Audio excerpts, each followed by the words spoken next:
Hi friends, welcome back to my channel Jain cooking വേൾഡിലേക്ക് എല്ലാ കൂട്ടുകാർക്കും ഒരിക്കൽ കൂടി സ്വാഗതം. ഇന്നൊരു കോംബോ റെസിപ്പിയുമായാണ് ഞാൻ വന്നിരിക്കുന്നത്. അതായത് പഞ്ഞി പോലെ വളരെ സോഫ്റ്റായ ഹെൽത്തിയായ ഗോതമ്പ് കൊണ്ടുള്ള പുട്ടാണ്. അതുപോലെ തന്നെ നമുക്കൊക്കെ ഇഷ്ടമുള്ള ബീഫ് വരട്ടിയത്, അതാണ് പുട്ടിൻ്റെ കൂടെ കോംബോ ആയി ഞാൻ കാണിക്കുന്നത്. അത് ഈ രണ്ട് റെസിപ്പികളാണ് ഈ വീഡിയോയിൽ ഉൾപ്പെടുത്തിയിട്ടുള്ളത്. ഇതിൽ ഒരു സീക്രട്ട് ഇൻഗ്രീഡിയൻറ്റ് ചേർക്കുന്നുണ്ട്. വീഡിയോ സ്കിപ്പ് ചെയ്യാതെ മുഴുവൻ കാണുക. ആദ്യമായാണ് നിങ്ങൾ എൻ്റെ ചാനൽ കാണുന്നതെങ്കിൽ സബ്സ്ക്രൈബ് ചെയ്ത് എന്നെ സപ്പോർട്ട് ചെയ്യാൻ മറക്കരുത് കേട്ടോ. അതുപോലെ തന്നെ അധികം പറഞ്ഞാൽ നിങ്ങളുടെ സമയം കളയുന്നില്ല, നമുക്ക് നേരിട്ട് വീഡിയോയിലേക്ക് കടക്കാം. ഞാനിവിടെ 1.5 കിലോ ബീഫാണ് എടുത്തിരിക്കുന്നത്. നന്നായി കഴുകി ക്ലീൻ ചെയ്ത് വെച്ചിരിക്കുകയാണ്. അതിലേക്ക് ഒരു വലിയ സവോള നീളത്തിലരിഞ്ഞത് ചേർത്ത് കൊടുക്കുക.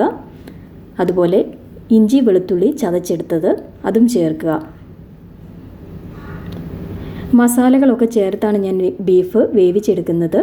മസാലകൾ ഏതൊക്കെയാണെന്ന് നോക്കാം. മഞ്ഞൾപ്പൊടി, മുളക് പൊടി, മുളക് നിങ്ങളുടെ എരിവിന് അനുസരിച്ച് ചേർക്കാവുന്നതാണ്.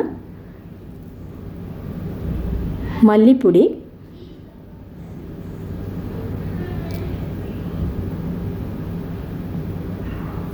കുരുമുളക് പൊടി, അതുപോലെ തന്നെ ഗരം മസാല. ഈ മസാലകളൊക്കെ വേകുന്നതിന് മുമ്പ് തന്നെ നമ്മൾ ബീഫിൻ്റെ കൂടെ ചേർത്ത് കൊടുക്കുന്നുണ്ട്.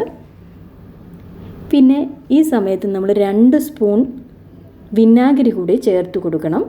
ഇത് ബീഫ് പെട്ടെന്ന് വേകുന്നതിനും സോഫ്റ്റായി കിട്ടുന്നതിനും സഹായിക്കും. ആവശ്യത്തിന് ഉപ്പ് കൂടി ചേർക്കാം. എന്നിട്ട് നന്നായി ഇളക്കി ചേർക്കുക.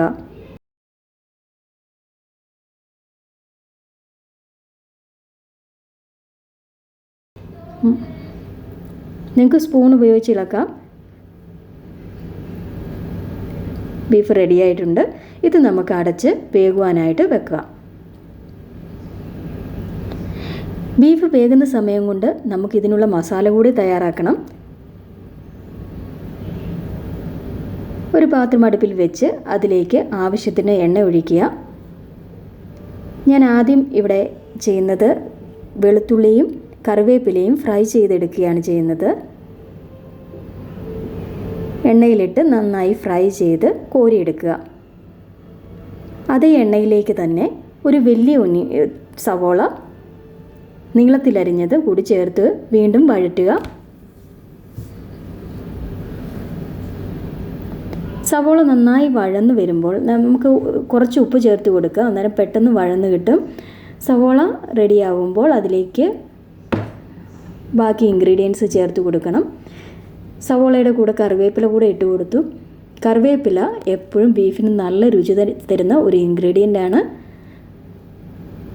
എത്ര ഇട്ടാലും അത് ബീഫിന് ടേസ്റ്റ് കൂട്ടുക മാത്രമേ ചെയ്യുകയുള്ളൂ.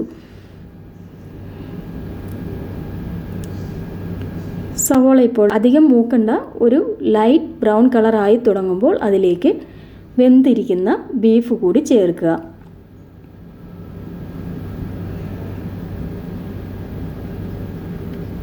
ബീഫിൽ ഇപ്പോൾ വെള്ളമുണ്ട്. അത് നന്നായി വരട്ടിയെടുക്കണം.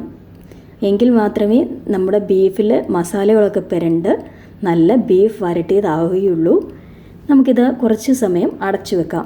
ഇതിലൊരു സീക്രട്ട് ഇൻഗ്രീഡിയൻറ്റ് ചേർക്കാനുണ്ട്. അത് വെള്ളമൊക്കെ നന്നായി പറ്റിയതിന് ശേഷം മാത്രമാണ് ചേർക്കുന്നത്. ഇത് കുറച്ച് സമയം നമുക്ക് അടച്ചു വെക്കാം.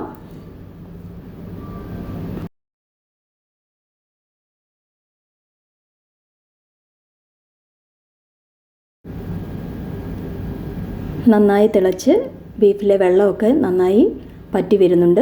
ഈ സമയത്ത് നമുക്ക് ഒരു പിടി ചുമന്നുള്ളി അരിഞ്ഞത് കൂടി ചേർത്ത് കൊടുക്കാം. 2 4 പൊളന്നാൽ മതി. തീരെ നൈസായിട്ട് അരിയേണ്ട ആവശ്യമില്ല. ഇത് ബീഫിൻ്റെ കൂടെ കിടന്ന് വെന്തുകൊള്ളും. നന്നായി ഇളക്കുക. ചുമന്നുള്ളി ഒരു വാടേണ്ട ആവശ്യമേ ഉള്ളൂ. അതുകൊണ്ടാണ് ബീഫ് വേവിച്ച സമയത്ത് ഇട്ട് കൊടുക്കാഞ്ഞത്. ഇത് പ്രത്യേക ഒരു രുചി ബീഫിന് കൊടുക്കും. അതുപോലെ തന്നെ പെപ്പർ അതായത് കുരുമുളക് പൊടി ചേർത്ത് കൊടുക്കുക. എപ്പോഴും ഇറച്ചി വെക്കുന്ന സമയത്ത് ലാസ്റ്റിൽ നമ്മൾ കുറച്ച് കുരുമുളക് പൊടി ചേർത്ത് കഴിഞ്ഞാൽ അതിനൊരു പ്രത്യേക രുചി തന്നെയാണ്. വെള്ളമൊക്കെ നന്നായി തോർന്നിട്ടുണ്ട്. നമ്മളിട്ട് കൊടുത്ത ചുമന്നുള്ളി ഒന്ന് വേകുവാനായിട്ട് കുറച്ച് വെയിറ്റ് ചെയ്യുക. ഇതാണ് ഞാൻ പറഞ്ഞ സീക്രട്ട് ഇൻഗ്രീഡിയൻറ്റ്, അതായത് വെളുത്തുള്ളിയും കറിവേപ്പിലയും ഫ്രൈ ചെയ്തത്. ഇത് ബീഫിൽ ഇട്ട് കൊടുക്കുക, എന്നിട്ട് നന്നായി ഇളക്കി ചേർക്കുക. വെളുത്തുള്ളിയുടെ ഈ രുചി ബീഫിൽ ചേർന്ന് കഴിയുമ്പോൾ വളരെ ടേസ്റ്റിയാണ്. നിങ്ങൾ ഒരിക്കലെങ്കിലും ഇങ്ങനെ ട്രൈ ചെയ്ത് നോക്കണം. ട്രൈ ചെയ്തിട്ട് നിങ്ങളുടെ അഭിപ്രായം കമൻറ്റ് ബോക്സിൽ കൂടെ അറിയിക്കുകയും വേണം. വളരെ ടേസ്റ്റാണ്. ബീഫിനൊരു പ്രത്യേക ടേസ്റ്റാണ് ഇങ്ങനെ വെച്ച് കഴിഞ്ഞാൽ. അങ്ങനെ നമ്മുടെ ബീഫ് വരട്ടിയത് ഏകദേശം റെഡി ആയിരിക്കുകയാണ്. ഇത് നമുക്ക് ഒന്ന് അടച്ചു വെക്കാം. കുറച്ച് സമയം അടഞ്ഞിരിക്കുമ്പോൾ വെളുത്തുള്ളിയുടെയും കറിവേപ്പിലയുടെയും ആ ടേസ്റ്റ് ബീഫിലേക്ക് ചേരും. പറയുമ്പോൾ തന്നെ നമുക്ക് വായിൽ വെള്ളമൂറും. നമ്മുടെ ബീഫ് വരട്ടിയത് റെഡി ആയിരിക്കുന്നു. നന്നായി വെന്തിട്ടുണ്ട്, നല്ല സോഫ്റ്റ് ആയിട്ടുണ്ട്. ഇത് അപ്പത്തിനും ചപ്പാത്തിക്കും പൊറോട്ടയ്ക്കും ഒക്കെ നല്ലൊരു കോമ്പിനേഷനാണ്. എല്ലാവരും ട്രൈ ചെയ്ത് നോക്കുക. നമ്മുടെ ബീഫ് വരട്ടിയത് റെഡി ആയിരിക്കുന്നു. ഞാനിവിടെ ബീഫ് വരട്ടിയതിൻ്റെ കൂടെ കോംബോ ആയിട്ട് കാണിക്കുന്നത് ഗോതമ്പ് കൊണ്ടുള്ള പുട്ടാണ്. ഇതൊരു ഹെൽത്തിയായ ഒരു റെസിപ്പിയാണ്. നമുക്ക് ഗോതമ്പ് പുട്ട് എങ്ങനെയാണ് ഉണ്ടാക്കുന്നതെന്ന് കൂടി നോക്കാം. ഗോതമ്പ് പൊടി, ഉപ്പ്, അതുപോലെ തന്നെ തേങ്ങ, ഈ 3 കാര്യങ്ങളെ ഇതിനാവശ്യമുള്ളൂ. ഗോതമ്പ് പൊടിയിലേക്ക് ഉപ്പിട്ട് കൊടുത്തു. ഇതിൽ വെള്ളം ചേർത്ത് നനയ്ക്കുമ്പോഴാണ് നമ്മൾ ശ്രദ്ധിക്കേണ്ടത്. വെള്ളം ചേർക്കുമ്പോൾ പൊടി കട്ട കെട്ടും. വളരെ സാവധാനം, വളരെ കുറച്ച് വെള്ളം ചേർത്ത് പൊടി ഇളക്കിയെടുക്കുക. വെള്ളം വീഴുമ്പോൾ പൊടി കട്ട പിടിക്കുന്ന പോലെ നമുക്ക് തോന്നും. നമ്മളത് ഉടച്ച് മറ്റു പൊടിയുടെ കൂടെ ചേർത്തെടുക്കുമ്പോൾ വളരെ സോഫ്റ്റായിട്ട് കിട്ടും. ഇത് ഇളക്കുമ്പോൾ നമ്മുടെ കയ്യിൽ എന്തായാലും പശ പോലെ പിടിക്കും. വളരെ കുറച്ച് വെള്ളം ചേർത്ത് സാവധാനം നനച്ചെടുക്കുക. കുറച്ച് ക്ഷമ വേണം ഗോതമ്പ് നനച്ചെടുക്കുവാൻ. അരിയുടെ പൊടി നനയ്ക്കുന്നത് അത്രയും എളുപ്പമല്ല ഗോതമ്പിൻ്റെ പൊടി നനച്ചെടുക്കാൻ. പക്ഷേ അരിപ്പുട്ടിനേക്കാൾ വളരെ ടേസ്റ്റിയും ഹെൽത്തിയുമാണ് ഗോതമ്പ് പുട്ട്. കുറച്ച് ക്ഷമയോടുകൂടി നനച്ചെടുത്ത് നമുക്ക് ഹെൽത്തിയായ ഒരു ബ്രേക്ക്ഫാസ്റ്റ് തയ്യാറാക്കാം. കട്ടകളൊക്കെ ഉടച്ച് എടുക്കണം. അത് പൊടിയുടെ കൂടെ തിരുമ്മുമ്പോൾ അത് യോജിച്ച്, കൂടുതൽ നനയാനും പാടില്ല, എന്നാൽ പൊടി ഡ്രൈ ആയിട്ടിരിക്കാനും പാടില്ല. ഇതിന് രണ്ടിലും ഇടയിലുള്ള കണ്ടോ പുട്ട് നനച്ച് റെഡി ആയിട്ടിരിക്കുകയാണ്. ഇനി നമുക്ക് ഇത് ആവിക്ക് വെക്കാം. ഞാൻ ചിരട്ടപ്പുട്ടിൻ്റെ ഷേപ്പിലുള്ള ഇതിലാണ് ഉണ്ടാക്കുന്നത്. ആദ്യം തേങ്ങ ഇട്ട് കൊടുത്തു. അതിൻ്റെ മേളിൽ പുട്ടിൻ്റെ ഗോതമ്പിൻ്റെ പൊടി നനച്ച് വെച്ചിരിക്കുന്നത് ഇട്ട് കൊടുത്തു. വീണ്ടും തേങ്ങ ഇട്ട് കൊടുത്തു. വീണ്ടും പൊടി ഇട്ട് കൊടുത്തു. അങ്ങനെ 2 ലെയറായിട്ടാണ് ഇത് ഉണ്ടാക്കുന്നത്. ഗോതമ്പ് പുട്ടുണ്ടാക്കുമ്പോൾ കുറച്ച് തേങ്ങ കൂടുതൽ ഉപയോഗിക്കണം, എങ്കിലേ പുട്ടിന് ടേസ്റ്റ് കാണുകയുള്ളൂ. അരിപ്പുട്ടിനേക്കാൾ കുറച്ചുകൂടി കൂടുതൽ തേങ്ങ ഗോതമ്പ് പുട്ടിന് ചേർത്ത് കൊടുക്കണം. ഇതിന് നമുക്ക് ആവിക്ക് വെക്കാം. ഞാൻ പ്രഷർ കുക്കറിലാണ് പുട്ട് പുഴുങ്ങിയെടുക്കുന്നത്. കുക്കർ നേരത്തെ തന്നെ വെച്ചിട്ടുണ്ട്, ആവി വന്നിട്ടുണ്ട്. അതിന് മുകളിലേക്ക് നമുക്കിത് വെച്ച് കൊടുക്കാം.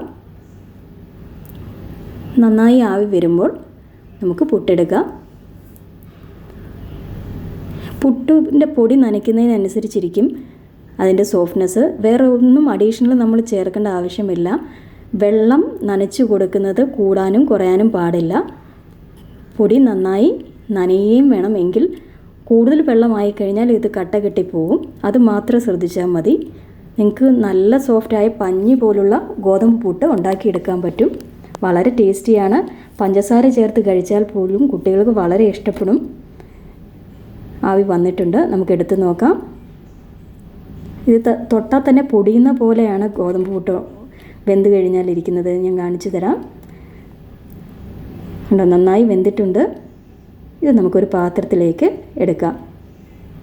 ജസ്റ്റ് ഒന്ന് മറിച്ചിട്ട് കൊടുത്താൽ മതി. കണ്ടോ, വളരെ സോഫ്റ്റാണ് പുട്ട്. ഞാൻ പൊട്ടിച്ച് കാണിക്കാം. തൊടുമ്പോൾ തന്നെ അത് പൊടിഞ്ഞു പോകും, അത്രയ്ക്ക് സോഫ്റ്റ് ആയിട്ടുള്ള പുട്ടാണ്. എല്ലാവരും ട്രൈ ചെയ്ത് നോക്കുക. വളരെ ഹെൽത്തിയായ റെസിപ്പിയാണ്. എല്ലാ കൂട്ടുകാർക്കും thank you so much. Like ചെയ്യാനും കമൻറ്റ് ചെയ്യാനും സബ്സ്ക്രൈബ് ചെയ്യാനും മറന്നു പോകരുത്. Thank you for watching.